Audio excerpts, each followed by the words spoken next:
Hey everybody, it's your boy Bill Flipper here, and remember, like, comment, and subscribe. We're gonna get this channel to 100,000 subscribers in no time. I know we can do it together.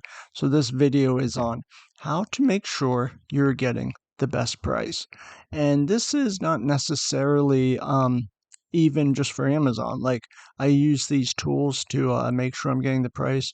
Even like, I guess as a reseller, I think most people are kind of like bargain shoppers, because you see how cheap you can get things and you're like, well, I don't, I'm not going to pay retail.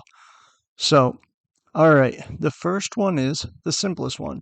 Okay, you found an amazing hot lead and you think you have the best price. The easiest thing is just searching Google and making sure. I don't know how many times I've found like a banger lead.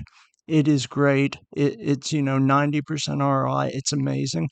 And either there's a limit, like a limit of 10 of them, and how many times I've forgotten to do this, and there's like a limit, 10 or 12, they cancel orders, you can only do like 2, and you pull up Google, and either the price is better or there's a more plentiful supply or more sites to order it from.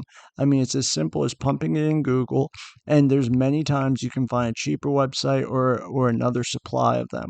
It's very common with certain sites, they limit you to, 10 or 12, and maybe if you do like 5 back-to-back orders you might get some canceled. So if you can find another website where you can do 3 here and 3 there and kind of disperse out amongst those.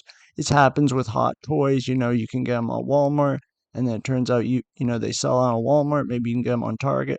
So the first things first, if you're before you do a big purchase or you're buying something, always Google it. I know it sounds simple, but it really does work, and it's easy to forget that little option. The next one is just couponing. So, and it is another one of how shocking I am on websites. I think I got the best price, and I'm just like, oh, I'm going to throw on Walmart coupon, Target coupon, Under Armour coupon, and I'm going to throw it in the Google, and you get a coupon code for the site. And Rakuten's really good about that. I know the other ones, Capital One Shopping is very good for this. Where their points, I don't really like their points things but they're great for coupon codes. They're great for deals. But I prefer Rakuten for the points. But they definitely are great for like kind of like strange coupons that you probably never heard of or didn't know existed. And so it definitely one works. So Capital One Shopping is something you need, and just as simple as Googling it or going through your email. Oftentimes, like, I've had ones where I ordered like 50 items and they canceled like one item, and I get an email. It's like, for the next 7 days, you can get 15% off with this coupon code. So you really want to be on the lookout for those. A lot of sites send those. They go your spam folder, they go somewhere else. And I know SalesGazer is really good about that. Or you can just have a second email address, but it will fill up pretty quick because if you're new at this, but there's a very common trick is, like, they go to, let's say, dicksportinggood.com, and you can sign up and get 10% off. Now there's some exclusions, but it usually gets something off. And then they use well, okay, I used it once. So then they use either different email address or Catchalls, which are like you get a website for cheap and then it forwards them. There's lots of videos on Catchalls, so I'm not going to go through that. But you get coupon codes through that, and that is another great way. There's many times where I just sign up with another email, so I got the whole order together, everything's looking good, and then I sign up with like a burner email, and then I get another 10% off or $10 off. So that works very well too, using the catch-all emails. The third one is very obvious, but it's got a special place in my heart, Rakuten. It is shocking how fast, well, it's not really shocking, but how fast Rakuten can add up, even 2%. But when you start really going hard, like if there is a great sale, this is the example. A lot of people have been hitting up, posting about the Nike.com, and then one of the days they had 12% back. So on you do a 12, I know it sounds like a lot, but you do $1,000 order, but it's not really uncommon with, once you get bigger in reselling, you get $120 back. It's insane. Like, I was looking at, you know, um, numerous websites, and they can add up so quick. So, there's lots of people who probably made $1,000 just on Rakuten with this Nike sale. So it adds up quick. If you're not using it, you really need to. Another one is it's super simple, but you're going to do the orders anyway, and it really protects you, and that's the credit card. You need a credit card. You definitely, if you're new to this, getting any credit card, but make sure you're getting some points, even 1%. But what's important is trying to get the most points, and like there's lots of videos on this. I'm not really super into the like point thing. I know lots of people do it and get like free travel and things like that.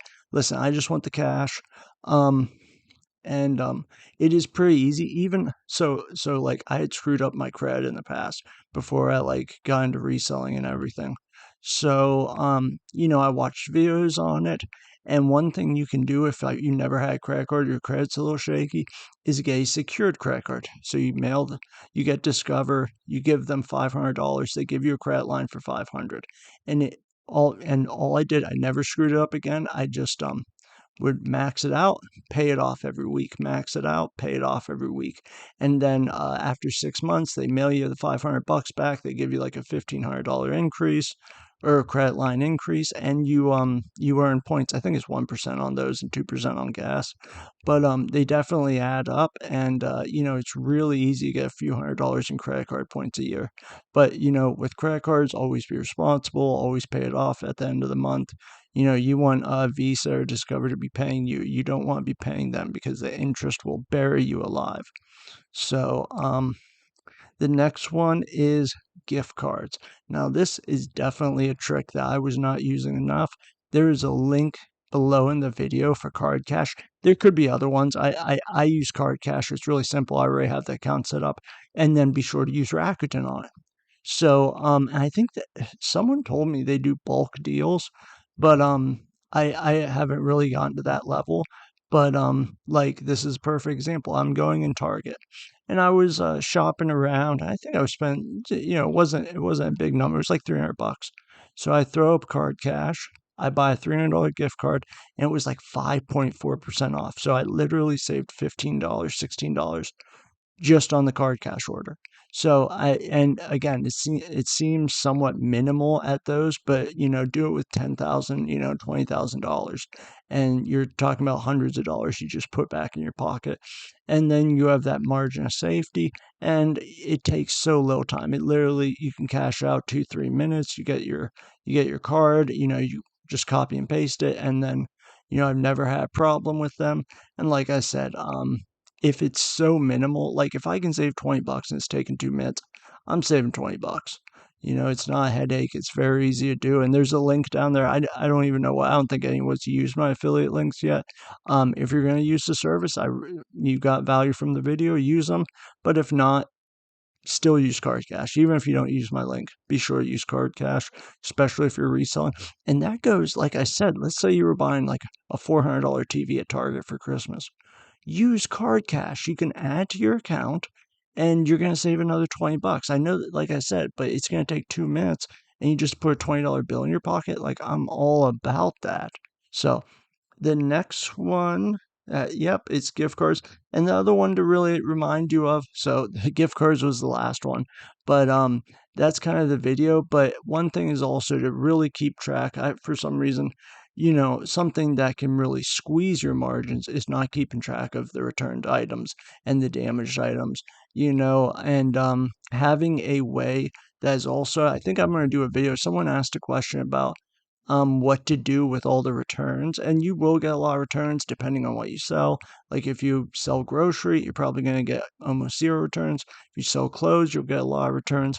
Many times they're sellable, but you certainly have to go through and make sure, if you know what I mean. If the tags are torn off, you can't sell it as new.